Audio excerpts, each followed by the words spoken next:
Hello friends. तो ये हमारे प्राचीन इतिहास की क्लास 12 है और आज हम इस क्लास में जो हमारा टॉपिक चल रहा है सिंधु घाटी सभ्यता के स्थल उनके बारे में पढ़ेंगे। जैसा हमने हमारी प्रीवियस क्लास में हड़प्पा स्थल के बारे में पढ़ा था, मोहनजोदड़ो स्थल के बारे में पढ़ा था, तो उसी प्रकार से आज हम अपना लोथल स्थल के बारे में देखेंगे। लोथल आपका गुजरात के अहमदाबाद जिले में पड़ता है और ये आपका खंबात की खाड़ी के क्षेत्र में पड़ता है। ये आपका भोगवा नदी के तट पर है और इसकी खोज 1954 में एच आर राव ने करी थी। इसकी खोज 1954 में एच आर राव ने करी थी। इसका जो उत्खनन किया था इसका जो उत्खनन किया था वो आपका 1957 से 1958 में रंगनाथ राव ने किया था। इसकी खोज तो 1954 में एच आर राव ने करी थी और इसका उत्खनन 1957 में रंगनाथ राव ने किया था। उसके बाद लोथल से आपके गोडीवाड़ा, डॉकयार्ड और बंदरगाह के अवशेष प्राप्त हुए हैं। लोथल को सिंधु घाटी सभ्यता की व्यापारिक नगर भी कहा जाता था क्योंकि यहाँ से व्यापार होता था। उसके बाद सिंधु घाटी सभ्यता सिंधु घाटी सभ्यता में जो दरवाजे होते थे वो आपके सहायक गली में खुलते थे, परंतु लोथल स्थल में जो दरवाजे थे वो आपकी मुख्य सड़क की तरफ खुलते थे। उसके बाद आता है कि लोथल आपका 3 युगम समाधियां प्राप्त हुई हैं लोथल से।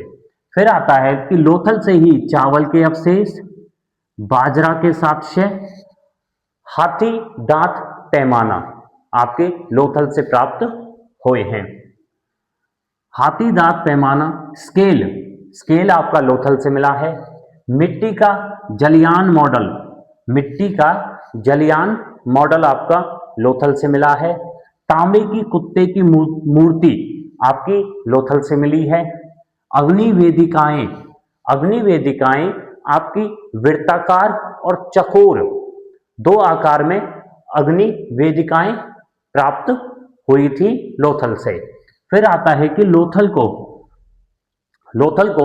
लघु हड़प्पा कहते हैं और लोथल को लघु मोहनजोदड़ो भी कहा जाता है। उसके बाद आता है कि लोथल से एक मृत भांड पर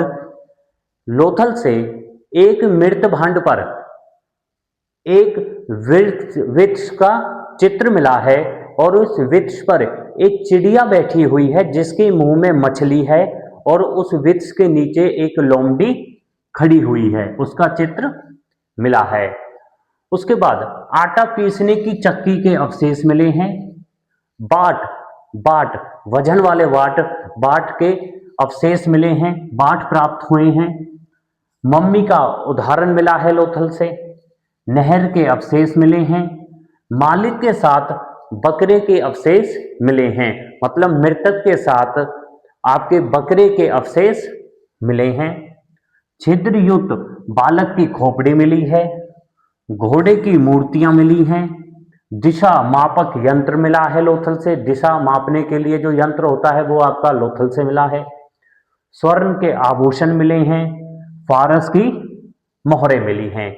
ये सब आपके लोथल स्थल की जानकारी थी। अब आता है आपका नौसारो स्थल। नौसारो स्थल है आपका बलूचिस्तान में है आपका नौसारो स्थल। इसमें मिट्टी की मूर्तियां बनी हैं। महिलाओं की मिट्टी की मूर्तियां बनी हैं और उन महिलाओं के सिर पे सिंदूर लगा हुआ है। फिर आता है आपका धौलावीरा और धौलावीरा है आपका कच्छ में, गुजरात के कच्छ क्षेत्र में आपका धौलावीरा स्थल मिला है जो आपका 60 से 100 हेक्टेयर के बीच में है जिसका क्षेत्रफल। उसके बाद आता है कि धौलावीरा का जो अर्थ होता है वो है आपका सफेद कुआं। धौलावीरा जो आपका कच्छ गुजरात क्षेत्र से मिला है उसका अर्थ होता है सफेद कुआ। उसके बाद इसकी जो खोज हुई थी 1967 में, इसकी खोज जगपति जोशी ने करी थी। जेपी जोशी ने इसकी खोज 1967 में करी थी। और इसका जो उत्खनन किया था, धौलावीरा का उत्खनन किया था 1990 से आर.एस. बिष्ट ने। खोज करी थी जेपी जोशी ने और उत्खनन किया था आर.एस. बिष्ट ने। फिर आता है कि धौलावीरा में एक स्टेडियम मिला था। धौलावीरा में एक स्टेडियम मिला था जो आपका 280 मीटर लंबाई थी और 46 मीटर चौड़ाई थी। धौलावीरा से ही आपके जलाशय, बांध के अवशेष मिले थे। धौलावीरा सिंधु घाटी सभ्यता का सबसे सुंदर नगर माना जाता था। धौलावीरा को तीन भागों में बांटा हुआ था। जैसे मैंने आपको बताया था कि सिंधु घाटी सभ्यता के जो नगर थे वो आपके दो भागों में बांटे हुए थे, ऊपरी नगर और निचला नगर, पश्चिमी नगर और पूर्वी नगर। आपके जो तीन भाग हैं, धौलावीरा को जो तीन भागों में बांटा है वो हैं आपके औद्योगिकृत, मध्यकृत और दुर्गीकृत। उसके बाद आता है कि सूचना पट्टा। सूचना पट्टा, साइन बोर्ड मिला है और इन सूचना पट्टे और साइन बोर्ड पे 10 बड़े बड़े अक्षर पर मिले हैं। मतलब सूचना पट्टा और साइन बोर्ड पर 10 सबसे बड़े अक्षर मिले हैं। उसके बाद आता है कि पॉलिशदार श्वेत पाषाण स्तंभ भी मिला है धौलावीरा से। कपास के साक्ष्य मिले हैं। लकड़ी की नालियां मिली हैं। नालियां जो होती थी वो लकड़ी की मिली हैं धौलावीरा में। सुनामी के प्राचीनतम साक्ष्य मिले हैं धौलावीरा में। तो ये था हमारा धौलावीरा स्थल। फिर आता है आपका कोट दीजी जो आपका पाकिस्तान में है। तो कोट दीजी आपका 1958 में इसकी खोज करी थी फजल अहमद ने। फजल अहमद ने इसकी खोज करी थी 1958 में। उसके बाद कोट दीजी में पत्थर के बाण मिले हैं। पत्थर के बाण कोट दीजी में मिले हैं। किलेबंद रस्सी के अवशेष मिले हैं। विषभ मूर्तियां मिली हैं। मृत भांडों पर सींग वाला देवता, मृत भांडों पर सींग वाले देवता के चित्र मिले हैं। और ये कहा जाता है कि कोट दीजी का जो अंत हुआ था वो आपका 2 अग्निकुंडों के कारण हुआ था। फिर आता है आपका सोतुरघई। सोतुरघई जो आपका है अफगानिस्तान में, और सोतुरघई आपका अफगानिस्तान में है। और ये आपका 2 नदियों के तट पर है जो है आपकी अत्स और कोकचा। अत्स और कोकचा नदी के तट पर है आपका सोतुरघई। नहरों के आपके सोतुरघई में नहरों के प्राचीनतम अवशेष मिले हैं और व्यापारिक बस्ती कहा जाता था इसे सिंधु घाटी सभ्यता की। फिर आता है आपका अगला स्थल जो है आपका सुरकोटडा। सुरकोटडा आपका गुजरात में है। गुजरात के कच्छ क्षेत्र में है। इसकी खोज 1964 में जेपी जोशी ने करी थी। और सुरकोटडा से घोड़े की अस्थियां मिली हैं। घोड़े की अस्थियों के अवशेष मिले हैं। और इधर से आपका कलश मिला है। तराजू का पलड़ा मिला है। जो तराजू होती है, तराजू का पलड़ा आपका इधर से मिला हुआ है।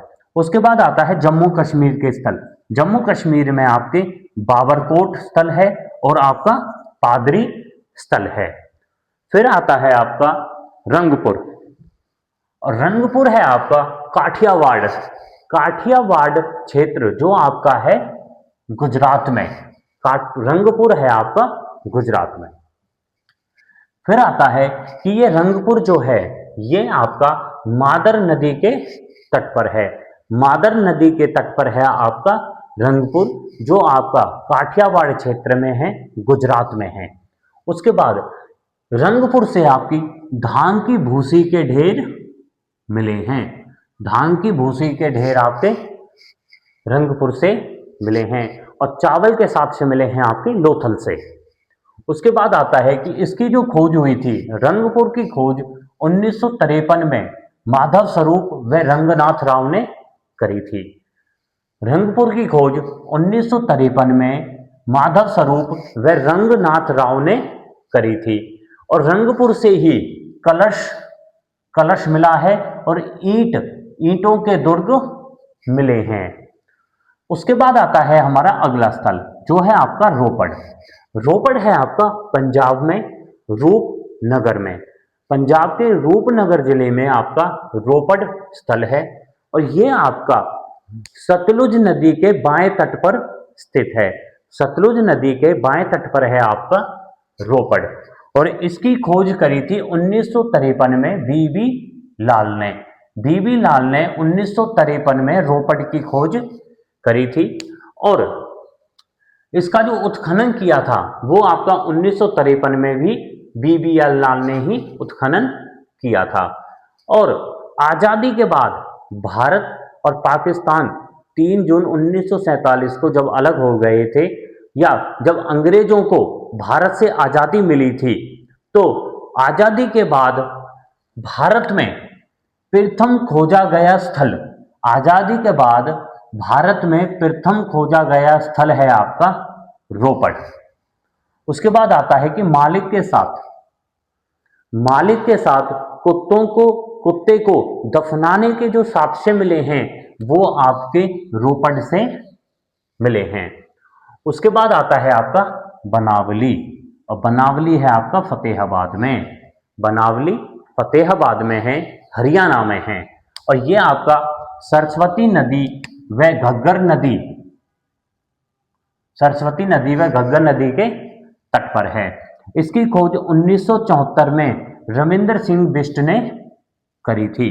इसकी खोज 1974 में रविंद्र सिंह बिष्ट ने करी थी बनावली की। बनावली को गरीबों की राजधानी भी कहा जाता है।